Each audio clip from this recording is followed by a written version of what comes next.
Greetings, fellow Earthlings. I'm still looking at the Earth, and I'm still trying to wrap my head around it. And by this time, I started to consider Pangea Earth, throwing the moon at Pangea Earth to create these visible effects on such this scale.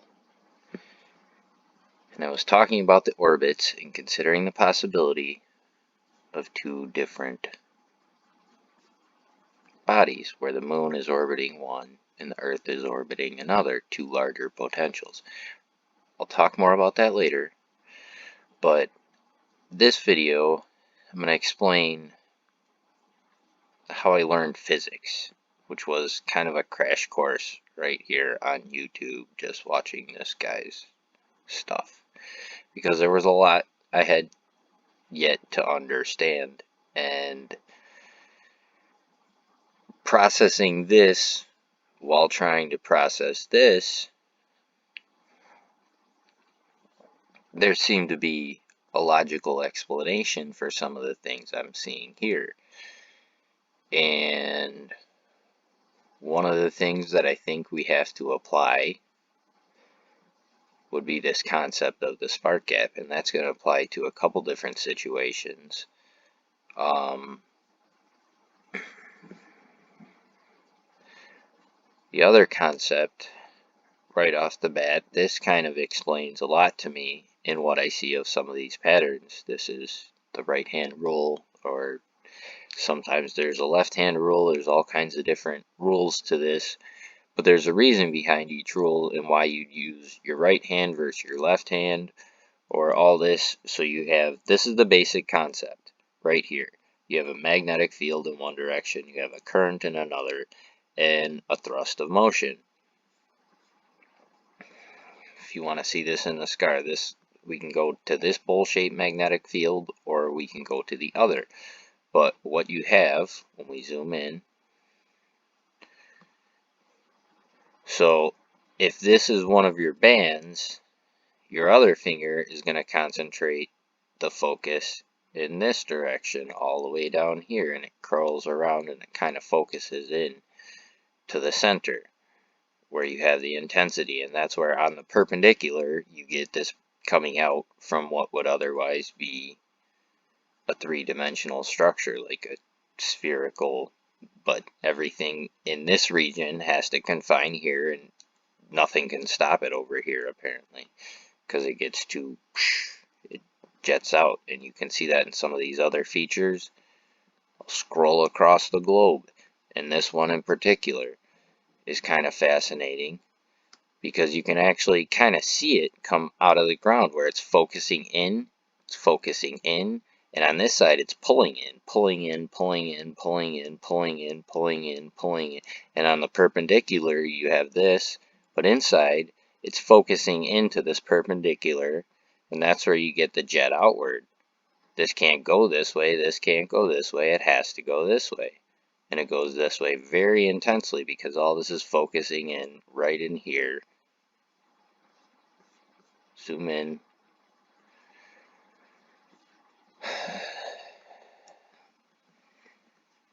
See, this almost like comes out of the ground, emanating from this region to me. And these all pull in, this all pulls in, and it's very distinct. But while learning about physics, this applies to more than just what we see on the map. This applies to, you take this right-hand rule, configure each of your hands, your right and left hand, with this configuration. Take your two fingers, your middle fingers, and point them in at one another.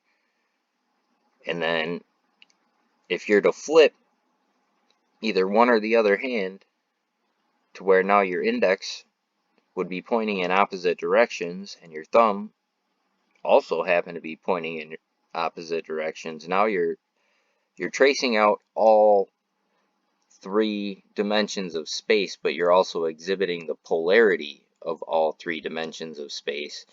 But you've also just recreated your own DNA structure. How you get this winding pattern. It all flows for a reason. And then you come over here to the Hermetic seal and you see these. This is an ancient symbol of Hermes, actually. Traces back to Mercury. And some of the stuff that Velikovsky was saying. Like, this goes back to a distinct time in our past. But anyway, in this video, I wanted to talk more about some of the concepts of physics, because once I can apply those to the scale of the Earth, it explains a lot.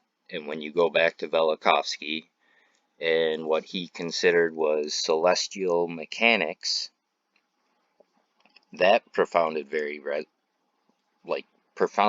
resonated very profoundly with me, I will just say. But looking at the Earth, there is a logical explanation for things like this. And the jets out, the bands, the distinct bands, you get the perpendicular focus from these bands. This gets a little crazier, but these are pretty much on the perpendicular for what's coming out of here. And that's where you really notice the perpendicular, because you got straight lines coming up to this region, funneling in through here up into here, like it's pulling charge in. And while I was learning about physics, I learned about things like a Gaussian surface. Charge clings to the surface, but it also wants to redistribute itself across the Gaussian surface. So when you look at the Earth and you come over here and you see things like this, on the smaller scale, this does not make that much sense. But when you zoom out and you consider there was the need to have, this is an incredible amount of free charge that had to be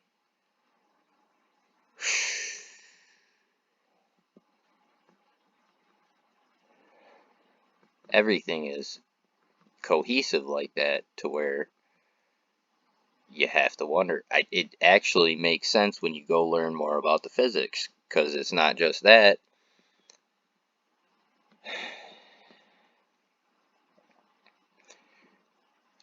The Earth and the Moon, when you come back here, and you got to figure there's going to be a distinct point in the middle where they meet. And where they meet, instead of converting all the energy into an electrical event, or just destroying the planets, destroying them both in a kinetic impact like the scientists want everyone to believe, or something even more ridiculous, suggesting something the size of Mars, just rip this out of the surface of Earth and just, there you go, now you have a moon. I think this is more likely a scenario, because as these two are getting closer, this is going to be the one side of the landmass that's closest. As this comes around, especially if you're considering a tidally locked body, because that way it comes in on one of the sides as these two meet. This would be coming in this direction, and then the other thing would be coming around down here. As this comes up, and it comes up,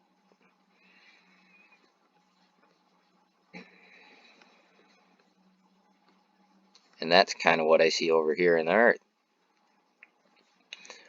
But then, when you consider the two larger potentials, I didn't even realize at the time, this is where this becomes very real. Because now you have an equation where the Earth steals the Moon from this and enters it into the circuitry of this. You understand there's a need to balance between these two larger potentials, which puts us right here.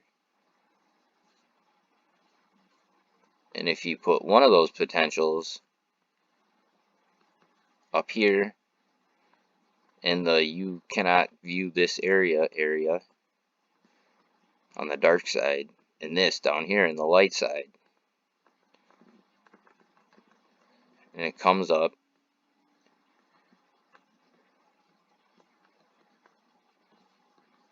and down here it fractures back in. And there's again that kind of polarity where you got nothing up here but water and this down here, which is land underneath. And this land actually looks like it's being pulled in. I haven't talked about that yet, but in this video I just wanted to go back so you guys can see this guy has a lot of videos on here, and this is, I think he was an MIT professor. So this is like physics. His physics classes is how I learned what I was applying. And if you don't believe me, there's something to back what this is that I'm seeing. It actually explains the features.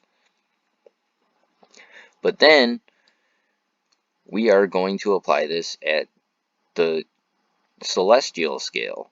And then we'll take it a step further, because there's a lot that I learned about space and how you bridge a spark gap by putting something in the middle right here. And especially if you have a collision with the moon, that might have acted as a catalyst. So we'll talk more later, and I just wanted to fill you in so I can kick this up a notch and we can get to the point of it all, which I don't even think, I don't know if there is. Alright, good luck everyone. I'll talk to you later.